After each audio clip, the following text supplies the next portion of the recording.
You can go home now. Today, we had a reunion with some old high school friends. At the request of one of my former classmates, I had reserved a private room at a high-end restaurant.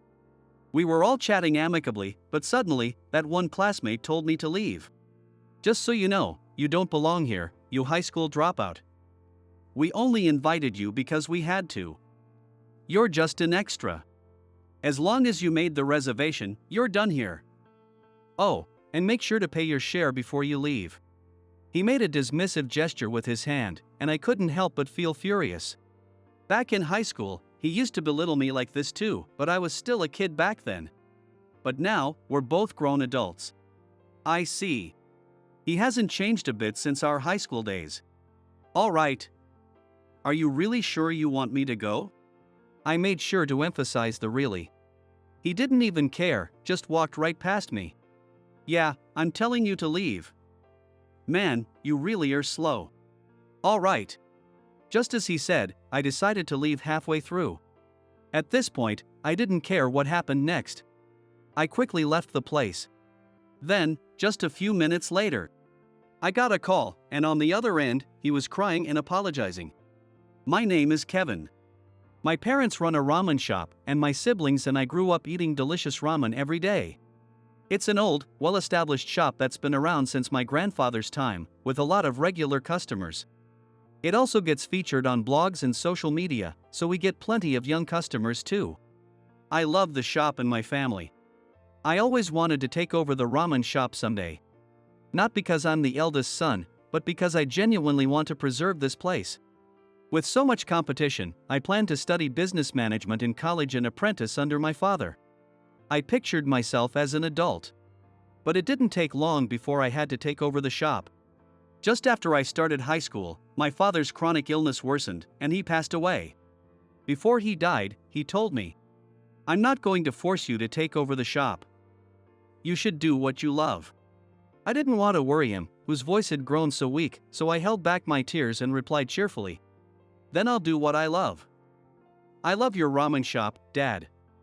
So please let me work at Mitchell Ramen." "Alright, I'm counting on you, third generation." And so, I became the third generation owner. I couldn't leave the shop to just my mom, so I dropped out of high school and started working there immediately. I didn't have the luxury to study business management, but I left that to my younger brothers. Since they were still in middle school, I knew I had to make enough money to support them too. I repeatedly went through the notebook my father left behind, which detailed how to make our ramen and the history of his experimental recipes.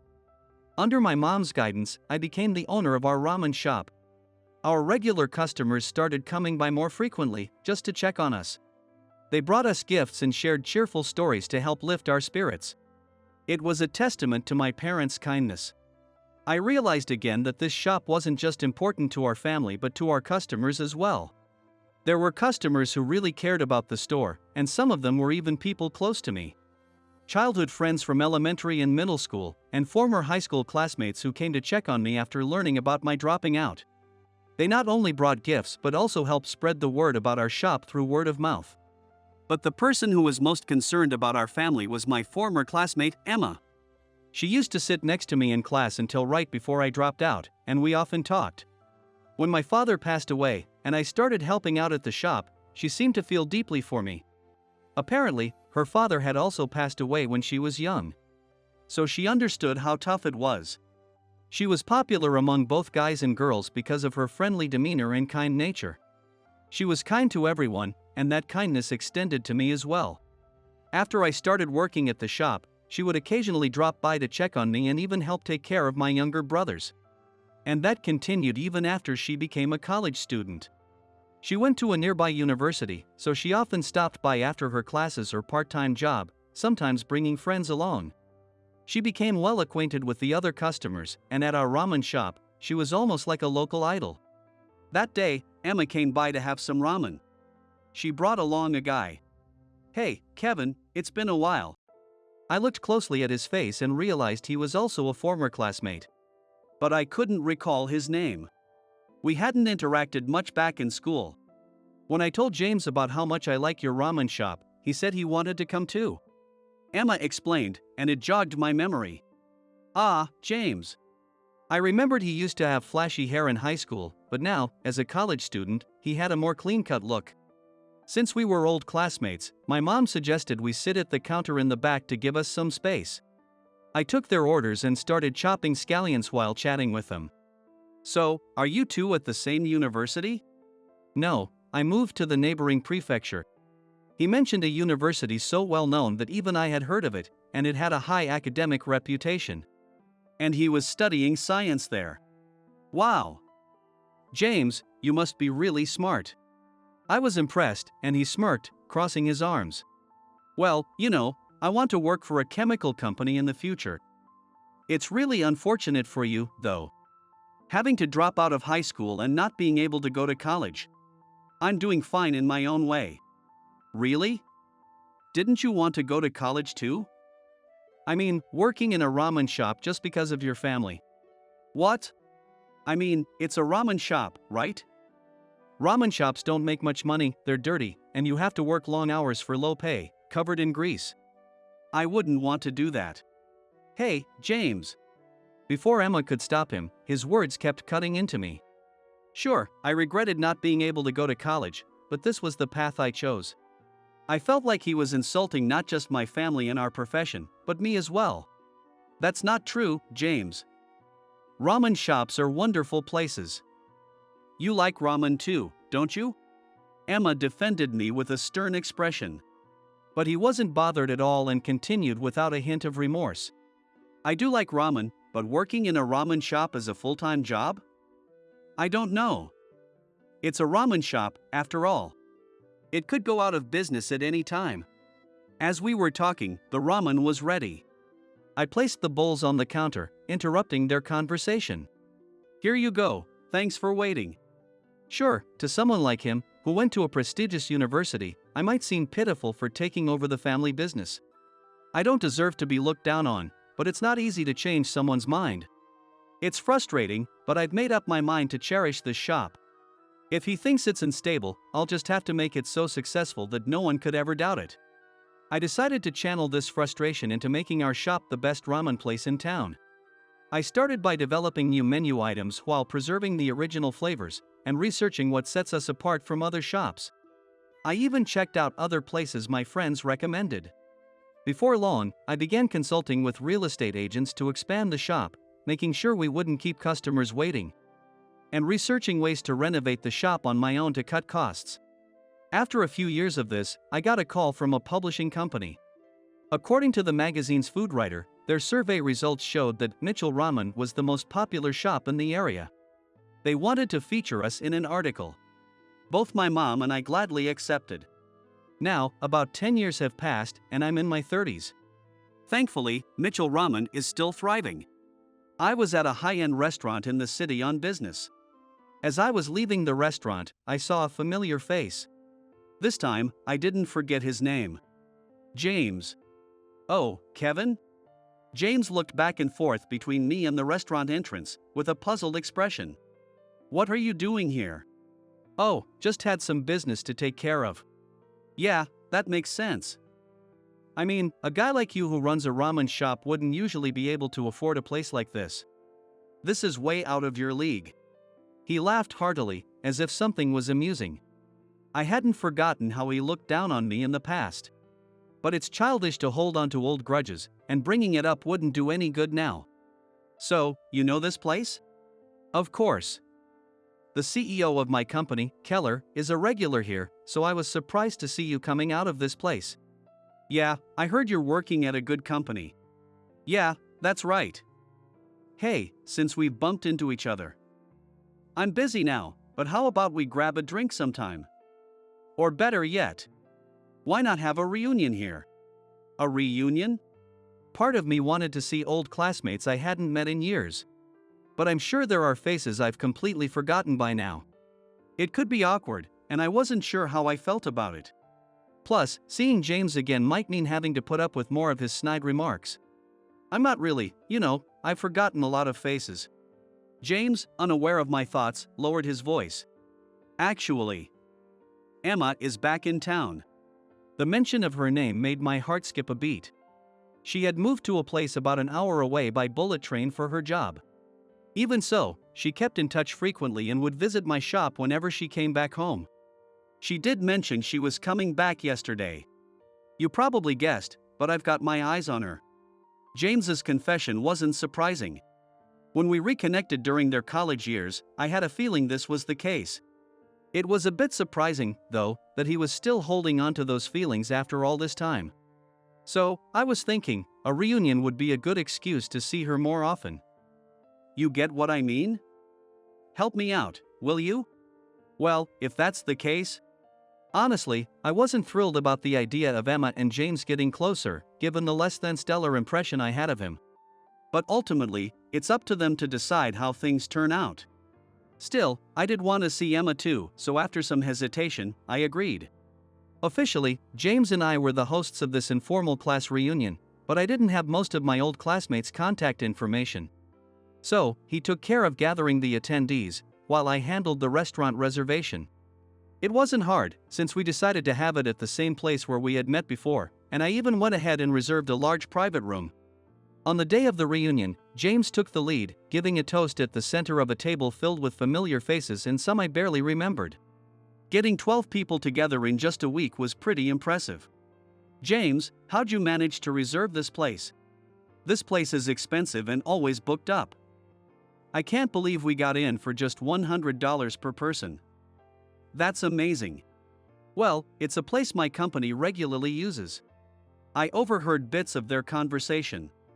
I was the one who made the reservation, but James had handled most of the planning and the scheduling. It wasn't worth making a fuss over, so I decided to just enjoy catching up with old friends, sharing stories about what we've been up to and reminiscing about the past. By the way, Emma's really become even more beautiful, hasn't she? Someone's comment made me glance over at Emma. In the short time since I last saw her, she had grown even more stunning. Ever since her college days, she had transitioned from being cute to beautiful, while still retaining the charm of her younger self. Becoming a refined woman.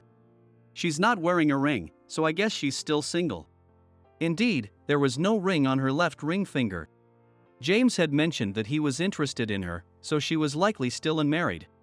Each time I saw her, I couldn't help but worry that she might announce her engagement, but it seemed I still had time. However, James has been glued to Emma all night. Yeah. Just as he had declared to me, James had stayed by Emma's side the entire evening. Maybe it was the alcohol loosening his tongue, but I could hear his voice even from where I was sitting. Most of it was him boasting about his work. He kept going on about landing a job at a prestigious company and his accomplishments there. Sure, it's not wrong to use your abilities and wealth to impress someone. But Emma's smile was more of a forced one. I couldn't tell if she was just used to hearing this kind of talk or if she didn't care for it. Still, she nodded along politely, which only encouraged James to keep talking, leading to an endless loop. After a while, James left the room, probably to use the restroom. Emma quickly got up and, without a word, sat down beside me. Emma. Hey, Kevin, it's been half a month, right? How's everyone doing? Oh, yeah. Mom and my brothers are doing well. They said they'd love to see you again. Oh, by the way, Ryan just landed a job. Ryan is my youngest brother. When he was little, Emma would sometimes help him with his studies. Really? That's great. We should celebrate. How about I come by the shop the day after tomorrow? Sure, everyone will be happy to see you. Great. I've really missed your family's ramen. Emma's smile was as lovely as ever, unlike the strained one from earlier. I hoped I wasn't reading too much into it. Just then, James returned. Noticing Emma was gone, he started looking around. James is back. Don't you want to go sit with him? I asked out of courtesy, but she shook her head. Yeah, but it's a reunion, so staying in one spot the whole time would be odd, right? I wanted to talk to Megan and Sophie too. But James wouldn't let me go. At that moment, I made eye contact with her friends, the one she had just mentioned. They waved, and Emma waved back. Well, I'm going to go over there and chat with them. All right. As Emma left, my friends surrounded me with surprised looks. Wow, you're close with Emma? Are you two, like, a thing? No, it's nothing like that. She just comes to the shop a lot for ramen, so we've kept in touch. While I secretly harbored feelings for her, there was no need to go into detail. After some more casual conversation, I felt the need to use the restroom, so I excused myself and stepped out. On my way back down the hallway, a voice called out to me in an annoyed tone. It was James. Kevin. What the hell are you playing at? His face was slightly flushed. He reeked of alcohol. It seemed he had been drinking quite a bit. From the way he was acting, it was clear this was about Emma. I told you I'm interested in Emma, didn't I? So why the hell were you talking to her? He was drunk. So I tried to respond in a way that wouldn't escalate things.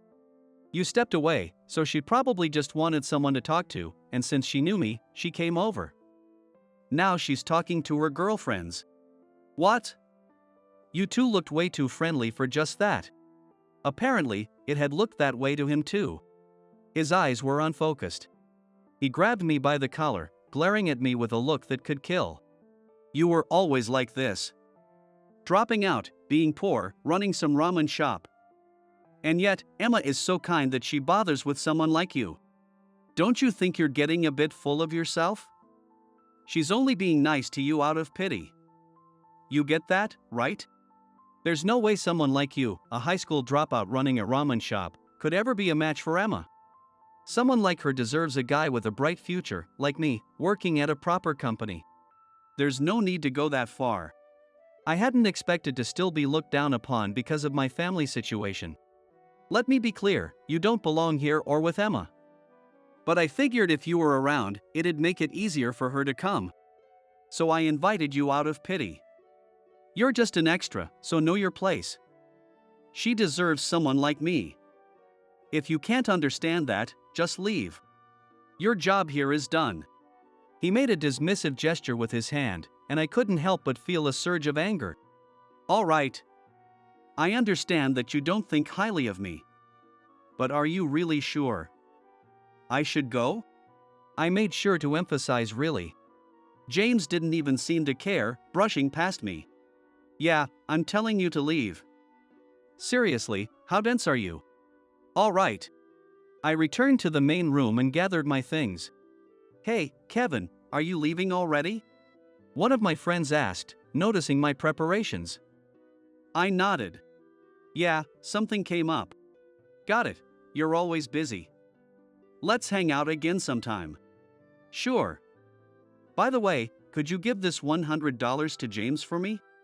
I handed a bill to my friend and left the room. At the reception area, just as I was about to inform them that I was leaving early, I saw Emma standing there. Kevin, are you heading out? Emma? Yeah. I've got something to take care of. I see. Then I'll leave too. What? When I looked, I saw that she was also fully prepared to leave. Why? You should stay and enjoy the time with everyone. I've already made plans to have dinner with the people I really want to see. Besides, if I stay until the end, James might try to follow me home. Oh. Emma sighed as she slipped into her beige pumps, looking a bit troubled. I overheard your conversation earlier. James was really awful to you. Yeah, not exactly my finest moment.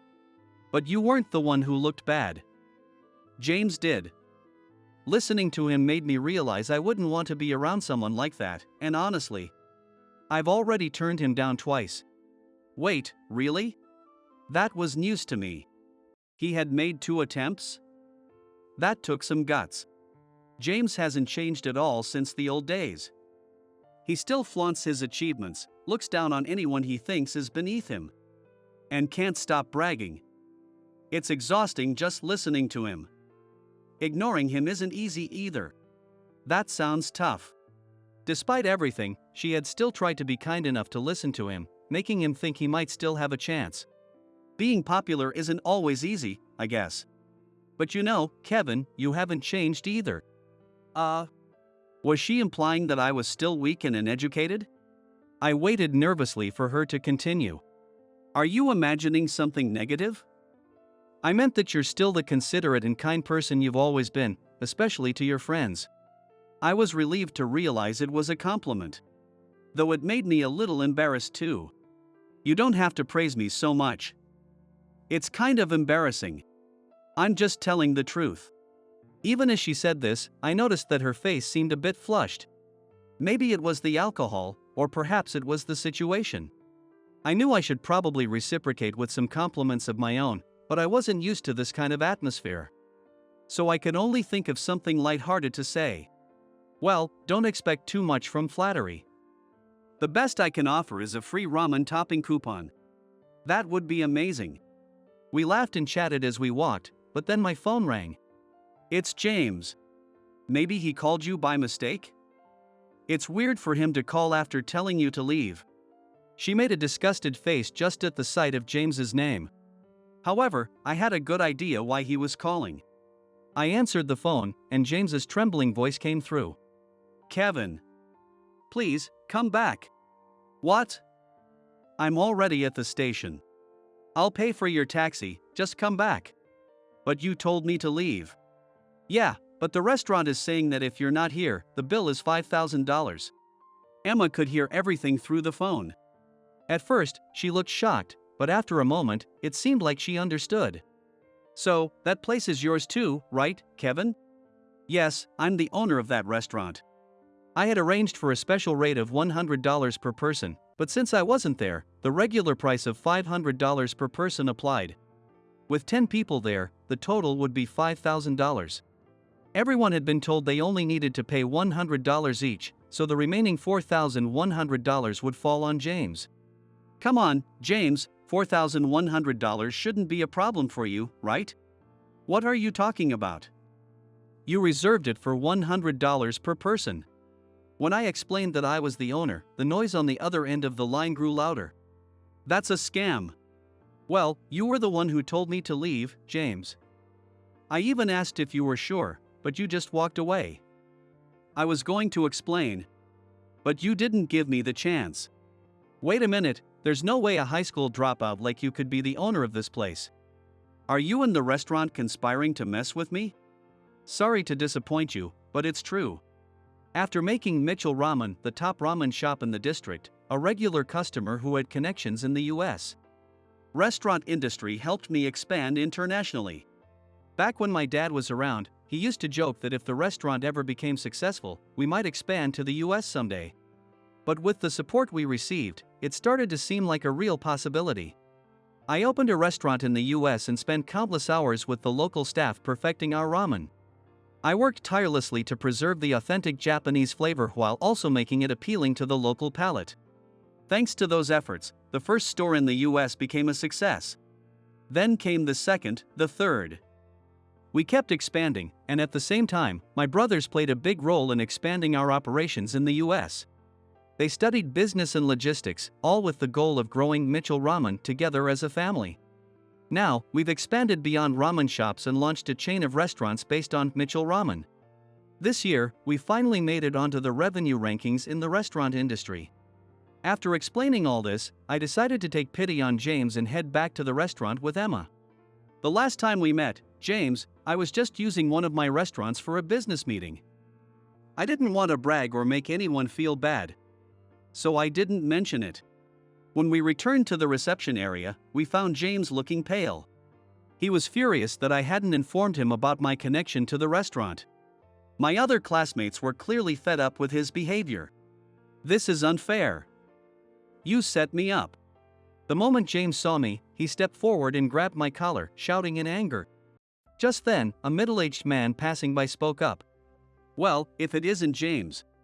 What? Oh, Mr. Keller. What's going on here? Why are you raising your voice? Oh. When Mr. Keller saw me, he broke into a warm smile and extended his hand for a handshake. Kevin, it's been a while. How have you been? Likewise, Mr. Keller. Thank you for dining with us today. Of course. Every time we have a meal here, the business negotiations go smoothly, it's almost like a good luck charm. He laughed heartily and then turned back to James. As James had mentioned earlier, Mr. Keller was indeed the CEO of the company James worked for. I had known Mr. Keller personally for a while, and he had always been supportive. He was a kind, respectable man. I secretly admired him and aspired to be like him someday. So, you know our James here? Yes, we were high school classmates. I see. Mr. Keller noticed the $5,000 invoice on the counter in front of James. James, did you really splurge that much? I mean, the food here is exceptional, but… Mr. Keller, this guy's a scammer. Don't let him fool you. What? What are you talking about? James, it's best if you don't say too much. He's trying to cheat me out of money. What could have been a private resolution between the two of us had now escalated, all because James couldn't keep his mouth shut. He's more drunk than when I saw him earlier. He doesn't realize that he's putting himself at a disadvantage. Actually… Seeing Mr. Keller's confusion, I had no choice but to explain the situation. After I finished, his expression changed to one of stern disapproval as he scolded James. I can't believe you'd do something so disgraceful. I never knew you were like this. His words seemed to sober James up a bit, and James quickly shook his head in denial. No, it's not like that. I was just a bit drunk, and it was supposed to be all in good fun, you know. You can't trust someone who gets that drunk with client meetings or sales. Who knows what they might do? You're not a student anymore, James. You need to show some maturity. Mr. Keller sighed deeply, then seemed to remember that his party was waiting for him in the room. He bowed deeply to me. I sincerely apologize for this incident. I'll make sure to visit and formally apologize later. Please, there's no need for that. This was a personal matter between James and me. Even so, I can't overlook it. When I come by, I'll also explain how we've dealt with his behavior. With that, Mr. Keller left. All that remained was a stunned James, who watched Mr. Keller's retreating figure and a group of classmates wearing uncomfortable expressions. Later, I heard that James, who had been working in the sales department, the face of the company, was reassigned to a different department due to concerns about his interpersonal skills. He was expected to start over and learn what it meant to be a professional from the ground up. After that, James apparently stopped showing his face around our old classmates and finally gave up on bothering Emma. Around the same time I heard this news, Emma confessed her feelings to me. I thought I had to get James to give up, otherwise it would just keep causing trouble for you, Kevin. She told me that she'd actually liked me since high school and had been looking out for both me and my family. Since high school? Really? You didn't notice? I wouldn't have kept visiting your shop all these years if I didn't care about you. She seemed a bit exasperated by my obliviousness, but apparently that was something she found endearing. I like that you stay humble and genuine, no matter what anyone says. Whether it's with me, with James, or with your customers. But, you know, I'd be really happy if you started treating me a little more specially from now on. How could I not be thrilled by that? When I told my mom and brothers about it, they threw their hands up in celebration. Emma, who now works in PR for a confectionery company. She mentioned that she wants to use her skills to help boost my business even more. She's currently learning all she can about promoting food and beverages, with plans to apply that knowledge to our business. For someone who cares so much about my shop, I know I need to give it my all too. This life has taught me the importance of the connections we make with others.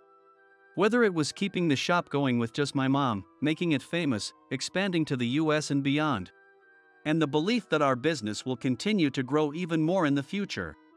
If you stay sincere in your relationships and work, the results will follow. I plan to continue moving forward without arrogance, cherishing the people around me.